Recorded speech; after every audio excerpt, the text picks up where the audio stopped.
I now understand that when traumas come up, they're coming up because that part of my consciousness needs healing. And I don't need to be afraid. I don't need to avoid. I don't need to escape. I don't even need to explore the details or focus on reliving the pains the way that I was taught to in therapy. When traumas come up, when past memories come up, when the intensity is increasing, it is only to point me towards what needs healing. And so to focus on being mindfully present with the experience and to focus on transforming the narrative of how I am replaying what has happened, because there's always multiple perspectives on a situation. And the horrific part of trauma flashbacks is being stuck in the victim perspective again and again and again and again. And so to create distance and separation from the experience by describing it in third person terms, she experienced this. This part of me experienced this. Something other than directly I experienced this.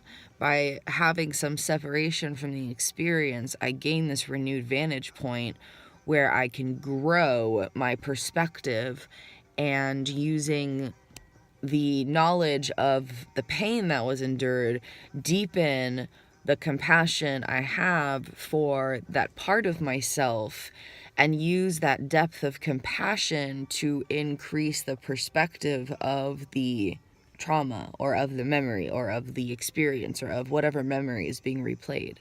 For me, sometimes it's not just trauma-related memories, but other things that happened in my life that had some degree of intensity, and because of either the intensity of that moment or the intensity of that period of life, I wasn't very lucid. And so what happened during that time felt like this really long bad acid trip that I'm recovering from, and just kind of sorting out what's happened then. I wasn't in my right mind making decisions from my full self, and so I did things that I would not otherwise do. And the intensity of those flashbacks can be equally as intense as the trauma flashbacks, to be quite frank. It's pretty unexpectedly intense. And so regardless of what's coming up, to just use that as a pointer. It's just a little pointer dog going, go here, pay attention to this. And using the knowledge from the pain of the intensity of the flashback, use that knowledge not to dive into the specifics of the trauma, not to relive it, not to describe it in first person, but to separate self from situation and use the knowledge of the intensity to deepen compassion for that part. And in deepening the compassion and taking that step back, you have this renewed vantage point where you literally rewrite the narrative. Literally go in there and take a pen and say, nope, these conclusions that we came to at the time of the trauma, nope, these things that happened after the trauma, we're just going to reroute that. For me, it's a lot of, you're not alone. This isn't your fault. Present tense. The subconscious communicates in present tense. When we're reliving stuff, it's present tense. So you are not alone. This is not your fault. You do not deserve this. This does not define you. You will heal from this. And on the flip side of things, you are strong, you are courageous, you are more worthy than you know. You are going to restore your life after this. I'm here for you. Like, giving the comfort and then giving the empowerment, giving this way to cope and then this way to recover, being in the present with it and then empowering forward and transforming the narrative. This is how we can transform these narratives and reclaim our power over the situations and over these neural pathways in our brain that cause us chaos. And so when we have these painful situations, we can know that it's just pointing towards what needs healing. And we can also know during this process that the depth of our pain The depth of our darkness, the depth of our ness is only revealing the depth of our light that we are capable of. That's all it is. Like, if it defines us in any capacity, that's the only way. We did not deserve the pain that we went through, and yet the pain was required to grow into our depth of light, because we are here to be light. And sometimes we don't really discover how desperately light is needed until we have gone through the darkest of the dark in this world. And once we have this understanding of darkness, we have more power to move into light.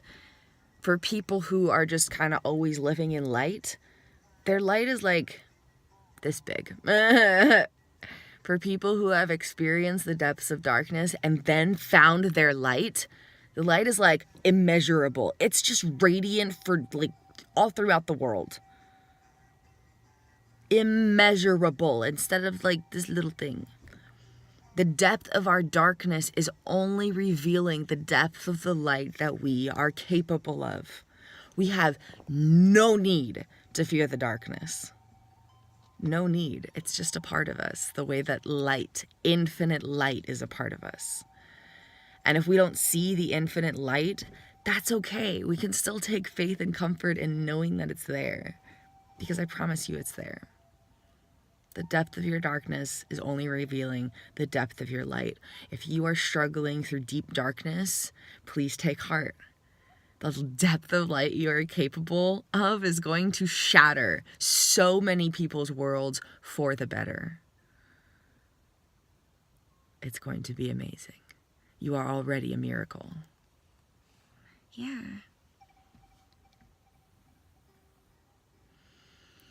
If we are going through depths of darkness, we have no need to fear. Through that darkness, we can grow in our mindful awareness, to grow in the depth of unconditional compassion we have for ourselves and others. And through this growth, we have more capacity to harness the light. We have more power to fuel and ignite and spread that light. It is magnificent. And we're allowed to feel like we're drowning in the darkness. While you're feeling that way, extend compassion to all parts of your being. That is where the growth is. That is where the healing is. That is where the transmuting darkness into light happens. There is no need to fear the darkness. It is only a piece of our experience, and it does not define us. Anytime I'm experiencing pain at the chiropractor, he says, "I'm sorry, I won't do that." And I say, "No, please do." Because the depth of the pain I experience is only revealing the depth of light I'm capable of. And if I'm experiencing pain, it's pointing to something that needs healing, because it knows that I'm worthy of experiencing something better than this. So please follow the pain. We need to pay attention. Stop escaping. Stop numbing. Stop invalidating. Stop resisting. We're only making our suffering worse. We're only deepening the fear that we feel within our own darkness when we don't have to be afraid of it.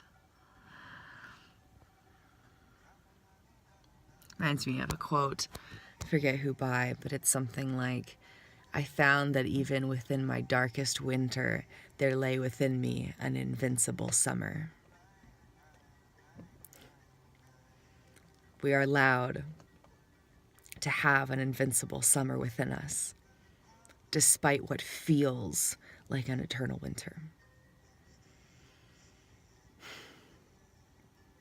We are allowed to transform this pain. We are allowed to transform this life.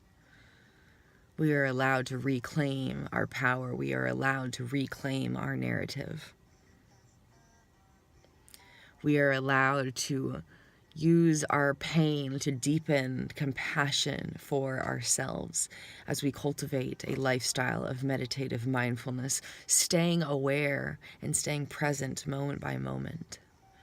It's when we are caught up in reliving the past without a willingness to transform it, or caught up in worrying about the future without a willingness to be present, that we experience mental illness. But if we can take every moment as an opportunity, accept the rhythms of life, learn to love ourselves through what we're going through, grow through what we go through instead of resisting and avoiding and escaping, we can reclaim power over our health in ways we didn't even know were possible, and thereby reclaim power over our lives in ways we didn't know were possible. There is always hope. Where there's a will, there's a way. And I thought that was the stupidest, most trite phrase in the world. But the will doesn't come from this conscious effort of, I'm going to do this, I'm going to do this, I'm going to force myself to find a way. It comes from this will to surrender to the journey, this will to just say, I'm here and it's okay and it hurts and it's allowed to hurt, but I'm growing through what I go through. And the only way out is through, and I have to feel it to heal it. So here I am surrendering to whatever is coming and unfolding in each moment, and I'm no longer resisting the journey. We don't have to fight with our conscious effort to get somewhere. We just have to relax into our being and let our subconscious feel what it has to feel without our judgment. That's it. And from there we can move through and grow into who we already are, but we have lost sight of in this constant fight to please everyone but ourselves. We're so caught up in pleasing others that we think that we're pleasing ourselves when we please other people, but that's only because we've never paused long enough to ask our soul selves what we actually want in this life. We are so busy caught up in the demands of other people that we don't even know what we want anymore. When someone asks, how are you? Do you even pause to check in with yourself? Or is it an automatic answer of what people want to hear because people want to hear that you're fine, you're okay, you're good and great and dandy, you don't need anything, you're low-key, you're low stress, you're low maintenance, you don't have big dreams or big goals, you're just low-key over there doing your thing so you don't interrupt anybody else's world? But what if I told you you are here to interrupt their worlds? You are here to interrupt their goddamn worlds. You are here to bring life and joy and a creative spark into this freaking drenching society that's just filled with bleakness. This world is caught up in trying to be something it is not, and we are here to remember who we are so we can help other people do the same. It is that simple. And when we can stop resisting the healing journey, when we can just surrender into the flow and let go, we can be greater than we know.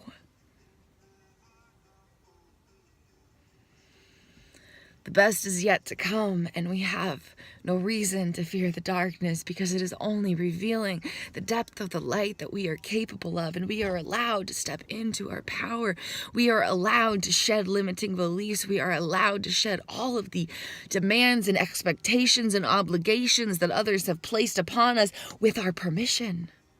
We are allowed to stop giving people permission. We are allowed to set boundaries. We are allowed to have emotional boundaries. We are allowed to have energetic boundaries. We are allowed to have boundaries that protect our well-being. We are allowed to prioritize our mental health. We are allowed to be our authentic selves. We are allowed to transform our narratives and reclaim our lives. We are allowed to love our darkness and to love ourselves through our darkness.